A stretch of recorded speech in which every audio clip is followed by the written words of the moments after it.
ఆయన చెప్పిన విషయాలు చాలా విచిత్రంగా ఉన్నాయి. ఇప్పటికూడా నాకు అర్థం కావట్లేదు. నువ్వు మా అమృతవి, మా అమృత కూతురువి అంటూ ఏవేవో మాట్లాడాడు.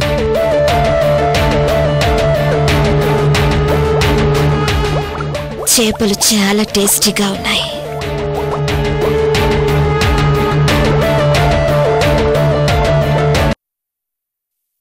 ఆ ఉంగరం ఉన్నంత వరకు ఆ అమ్మాయిని మీరు నేను ఏమీ చేయలేమమ్మా.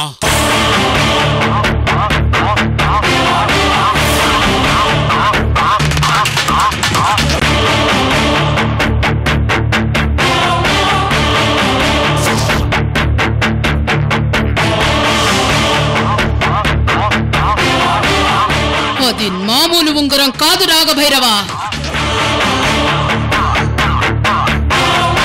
ద్రారుగ్ని రాయితో చేయబడిన ఉంగరం అది. ఎలాంటి రాక్షసులనైనా దేవతల్ని చేయగల శక్తి ఆ ఉంగరంలో ఉంది. నువ్వు చెప్పింది నిజమే నాగభైరవా. ఆ ఉంగరం ఐశ్వర్య చేతికున్నంతకాలం ఐశ్వర్యని వశం చేసుకోలేము. ముందా ఉంగరాన్ని ఐశ్వర్య చేతి నుంచి తీసేస్తే ఐశ్వర్యని మన మనిషిని చేసుకోగలం. అమూల్యని నీడలాగా ఉండి కాపాడే ఆ దైవ సర్పాన్ని మన మనిషైన ఐశ్వర్య ద్వారా మనం వశం చేసుకోవచ్చు. దానికొక్కటే మార్గమమ్మా. ఆ కార్తీకను పట్టుకోవటం, వాడిని మన మాట వినేలా చేసుకోవటం.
ఏంటమ్మా ఇదంతా? ఏం లేదమ్మా, నేను జాబ్లో చేరాను. నువ్వు మళ్ళీ మామూలు మనిషివయ్యావు. చెల్లెలు కూడా అమెరికాలో హ్యాపీగా ఉంది. మనందరి జీవితాలు ఇలాగే హ్యాపీగా ఉండాలని ఆ తల్లికి బోనం సమర్పిస్తున్నానమ్మా. సరేనమ్మా. మరి పాపేలాగూ పడుకుంది కదమ్మా.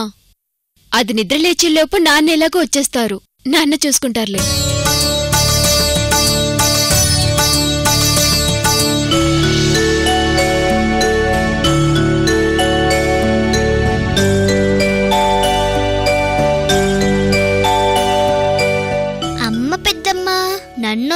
మీరు మాత్రమే వెళ్తారా? చెప్తా.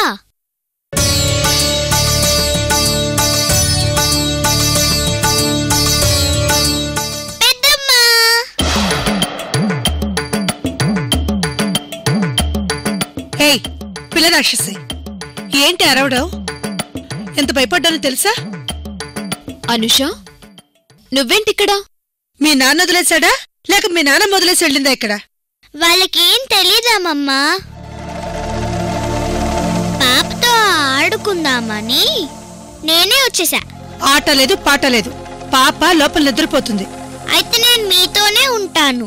నువ్వే ఉండక్కర్లేదు, పో ఇక్కడి నుంచి. అమ్మా పోనీలే, ఉంటానంటుంది కదా, బోనాలయ్యాక తిరిగి వెళ్ళిపోతుందిలే. నీ ఇష్టం.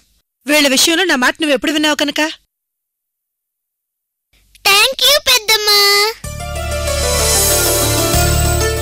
అసలు బోనాలంటే ఏంటి? ఎందుకు చేస్తారు?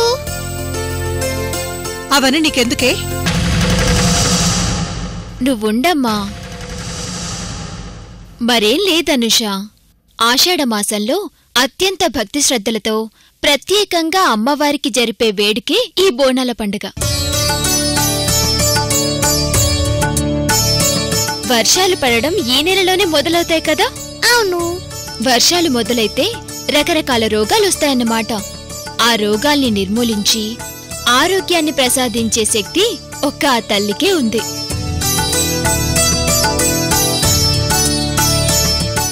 వర్షాల వల్ల వచ్చే వరదలు, అంటువ్యాధులు, వాటన్నిటి నుండి తమ పిల్లల్ని కాపాడమంటూ గ్రామదేవతలకు పిల్లల తల్లులు జరిపే శాంతేనమ్మా ఈ బోనాలు.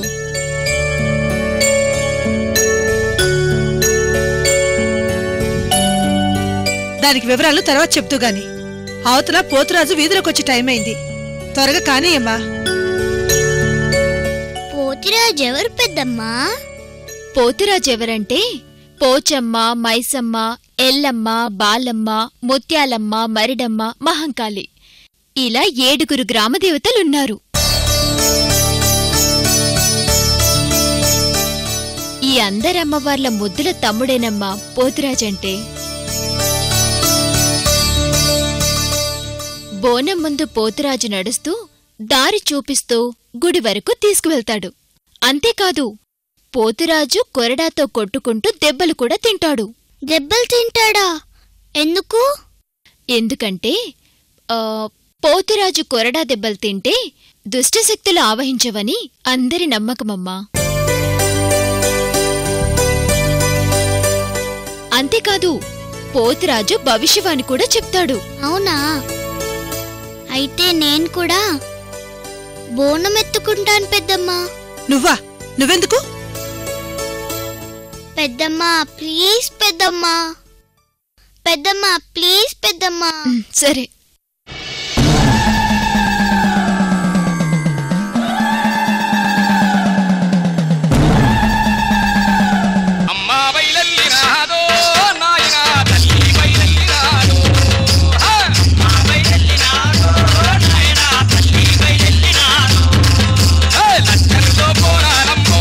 మాయమ్మ కదలంటే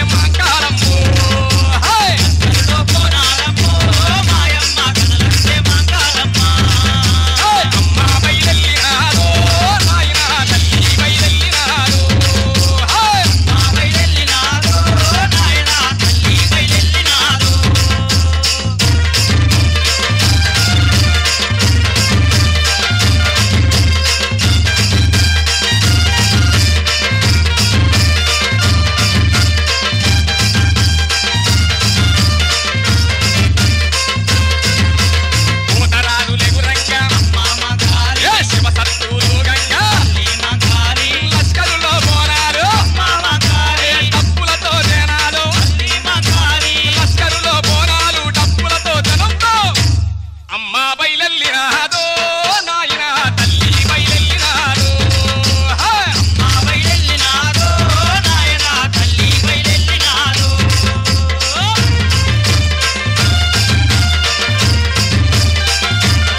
నా వాళ్ళందరూ చల్లగా ఉండేలా దీవించు తల్లి.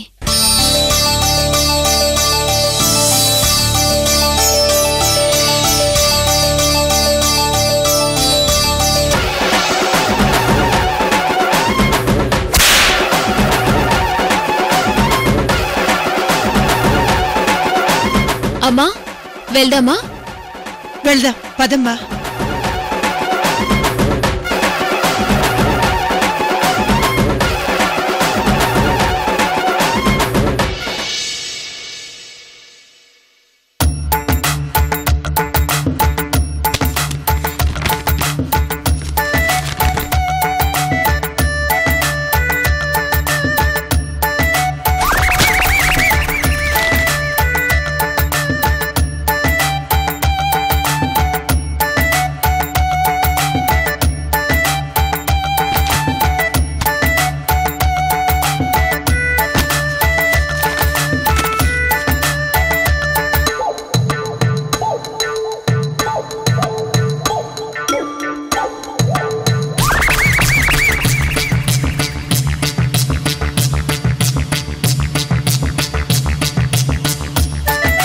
ఇది బాలేదు. సరిపోయింది. ఇందాక నుంచి పంచాంగం తిరగేస్తున్నారు. ఒక్క మంచి ముహూర్తం కూడా దొరకలేదా మీకు? బా ఉండు, చూస్తున్నాను కదా. ముహూర్తం చాలా పవర్ఫుల్ గా ఉండాలి కదా.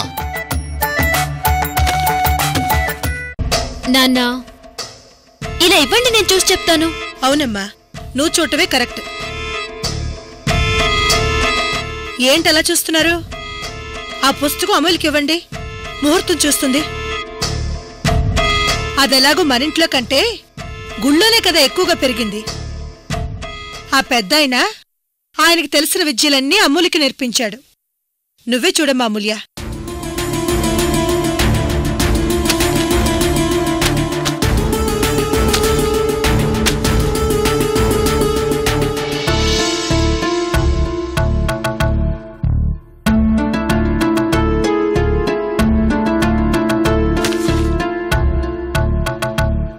రేపు ఏకాదశి కదా నాన్న? నక్షత్రం కూడా జ్యేష్ఠ నక్షత్రం. రేపు లగ్నం కూడా బాగానే ఉంది. ఉదయం లగ్నం చాలా బాగుంది. రేపు ఉదయం 10 గంటలకి అన్నప్రాసనకి ముహూర్తం చాలా దివ్యంగా ఉంది. అయితే ఆ ముహూర్తానికి అన్నప్రాసన చేసేద్దామమ్మా. అలాగే నాన్న. బంగారు తల్లి రా నాన్న, రా రా రా రా రా. ఇదిగో అనుష బంగారం, నీ పెద్దమ్మ నీ అన్నప్రాసనకి ముహూర్తం పెట్టేసిందే. రేపటి నుంచి నీకు ప్రమోషన్. కాకపోతే మీ అమ్మా నాన్న లేకుండానే నీ అన్నప్రాసన జరిగిపోతుంది. అమ్మా, ఇంకో 6 నెలల వరకు వాళ్ళకి ఇక్కడికి రావడం కుదరదని చెప్పారు కదా. ఈ అన్నప్రాసనమేమో పోస్ట్పోన్ చేయడానికి కుదరదు. పాపకు అన్నప్రాసన ఈ నెలలోనే జరగాలి. అవునులే, దీని మొదటి పుట్టినరోజుకి రాగలుగుతారు వాళ్ళు. కరెక్ట్ అమ్మా. మనకు బాగా కావాల్సిన వాళ్ళని పిలిచి సింపుల్ గానే చేద్దామమ్మా. అలాగే నాన్న. సరే నాన్న, నేను వెళ్ళి అన్నప్రాసనకి కావలసినవన్నీ తీసుకొస్తాను. అలాగే మనకు కావలసిన వాళ్ళకి స్వయంగా నేనే వెళ్ళి చెప్పొస్తాను. అలాగేనమ్మా. నీకు కావలసిన వాళ్ళంటూ వెళ్ళి ఆ అన్నపూర్ణని పార్థుని పిలిచావు. లేనిపోయిన తలనొప్పి. వాళ్ళనెందుకు పిలుస్తానమ్మా? వాళ్ళతో తెగదెంపులు చేసుకుంటున్నప్పుడు వాళ్ళనెవరైనా పిలుస్తారా? అది కదమ్మా, వాళ్ళ నీ దగ్గరికి ఎప్పుడు వాలిపోదామని చూస్తున్నారు. వాళ్ళ విషయంలో కొంచెం జాగ్రత్తగా ఉండమని చెప్తున్నాను. సరే, నేను వెళ్ళొస్తానన్నా. అమ్మా అమూల్య, నేను కూడా నీతో పాటు రానా? పర్వాలేదు నాన్నా. అన్నట్టు అన్నప్రాసనకి వెండుంగరం కావాలమ్మా. సరే నాన్నా, నేను తీసుకొస్తానులే. డబ్బులు ఇస్తాను ఉండమ్మా. వద్దు నాన్నా, నా దగ్గరున్నాయి. నేను తీసుకొస్తానులే.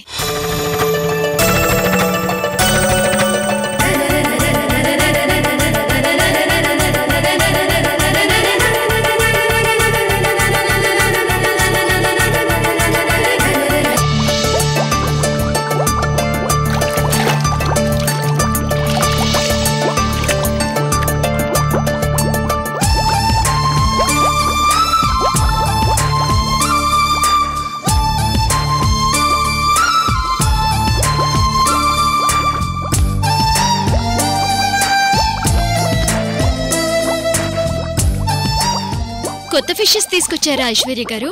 రారా అమూల్య. అవునమూల్య, ఇవి కొత్తవి. ఇంతకు ముందున్న ఫిషెస్ సడన్ గా మాయమైపోయాయి. ఎలా మాయమైపోయాయో కూడా తెలీదు, అందుకే కొత్తవి తీసుకొచ్చాను.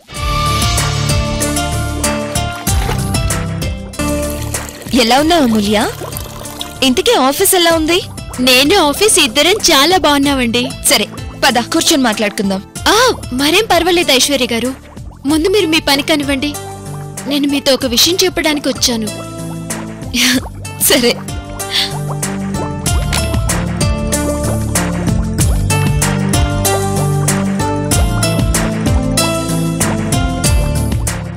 ఏంటో చెప్పమూల్య.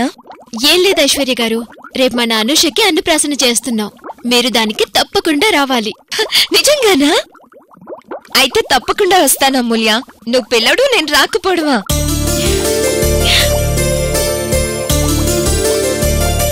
అన్నప్రాసనానికి అందరినీ పిలుస్తున్నావు కదా? లేదు ఐశ్వర్య గారు, ఎక్కువ మందిని పిలవడం లేదు. మిమ్మల్ని, ఆఫీస్లో ఇద్దరు కొలీగ్స్ ని, అంతే. సరే ఉండు, నేనెళ్ళి కాఫీ పెట్టి తీసుకొస్తాను. మీరుండండి ఐశ్వర్య గారు, మీరు ఫిషెస్ కి ఫీడింగ్ చేస్తున్నారు కదా, మీరు ఆ పనిలో ఉండండి. మీలో నాకు కొత్త ఏంటి, నేను వెళ్ళి కాఫీ కలుపుకొస్తాను.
అమూల్యని పార్థుని కలపాలన్నదే ఇప్పుడు నా ముందున్న లక్ష్యం. ఇప్పుడు నా లక్ష్యం నెరవేర్చుకునే అవకాశం వచ్చినట్టుంది. నన్ను, ఆఫీస్ కొలీగ్స్ ని మాత్రమే పిలుస్తున్నానని అమూల్య అన్నదంటే పార్థుని, అన్నపూర్ణ ఆంటీని పిలవడం లేదనే అర్థం. అసలు పిలవడమే అమూల్యకి ఇష్టం లేదనుకుంటాను. కానీ ఎలాగైనా వాళ్లని కలపాలి.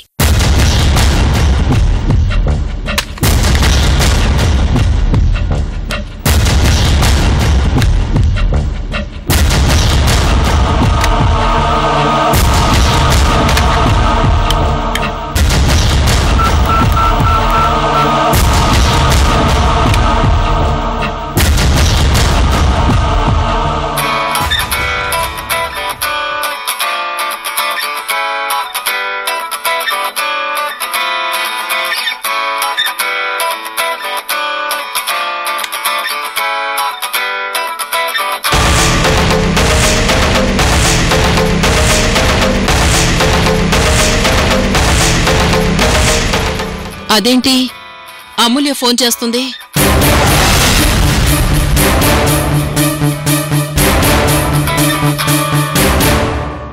రే పార్దు,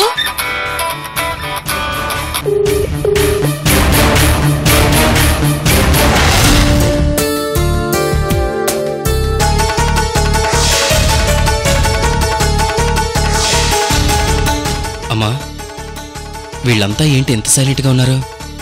ఏం మాట్లాడడం లేదు? అదే నాకు అర్థం కావట్లేదురా.